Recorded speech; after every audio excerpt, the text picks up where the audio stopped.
Hello everybody. Today we are going to talk about a topic that on different forums I find it all the time, and mostly there are no explanations to it, or maybe just one explanation. And I thought that today we will take a look where can the exhaust gases get into the sleeping area, or into the cab, or into the boat, or whatever the heater is used at. So firstly, we are seeing here a heater with all the case and everything on it, and at the first look, the only way that exhaust gases can get into the sleeping area are right here at this gasket.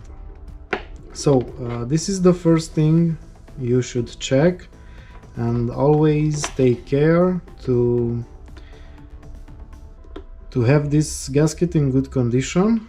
Also, if you are mounting it somewhere where the surface is not the flattest, or it has a little bit of imperfections, there is a slightly thicker gasket you could order. It's about 6 millimeters, and this can ensure a better sealing of this surface. Okay, so I will get one of those to show you the difference between the two parts. Okay, so this is the other gasket you could use.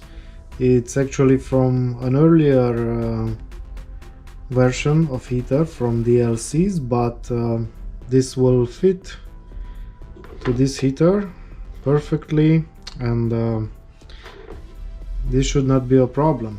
If you see closely from here, there is no difference, but actually this is just a rim of the gasket, and you can see that the thickness is I think double or triple that of the original gasket.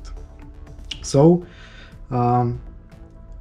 in cases where the surface is not clean, or it has some little bit of roughness, it is better to use a thicker seal, so you are sure that you are sealing the surface correctly.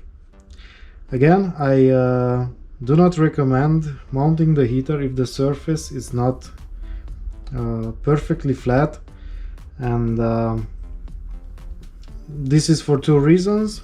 One is the exhaust gases, and the other is that if when tightening the heater, and let's say you have something else here, and you try to tighten the heater to the body, this will sorry.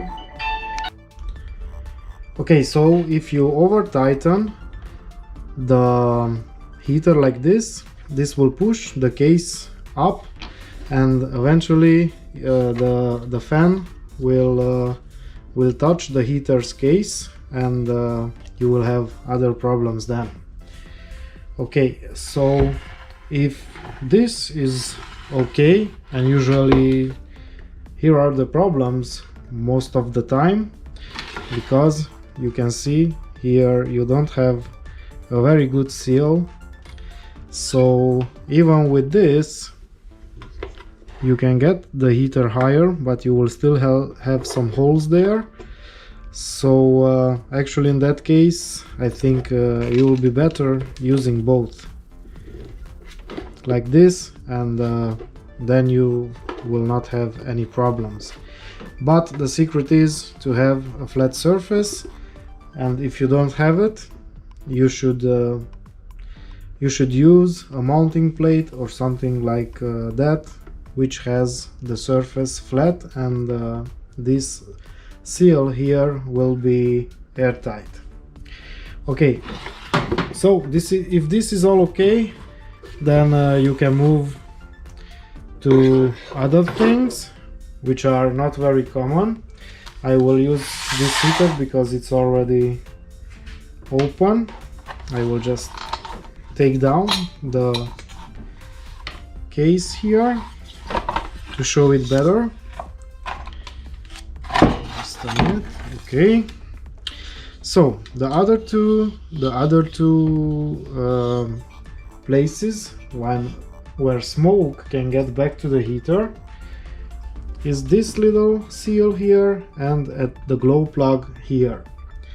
Of course, usually this does not happen. However, I heard about cases when workshops do not mount this gasket in place very well, and maybe you have a little hole here. I will try to show you, maybe like this or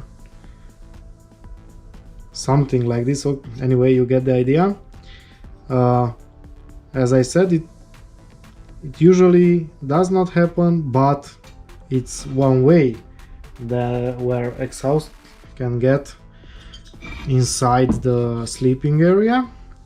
Okay, another place is at this glow plug gasket. Yes, and it is clear, if this is not in place, the fumes can come back through here. Or in rather exceptional cases, someone tried to pull this out with pliers, and maybe somehow it damaged this gasket. So these are two places where you need to look, or maybe you can look here first because it's easier, and after that you can look at the gasket, but almost all the times is this gasket.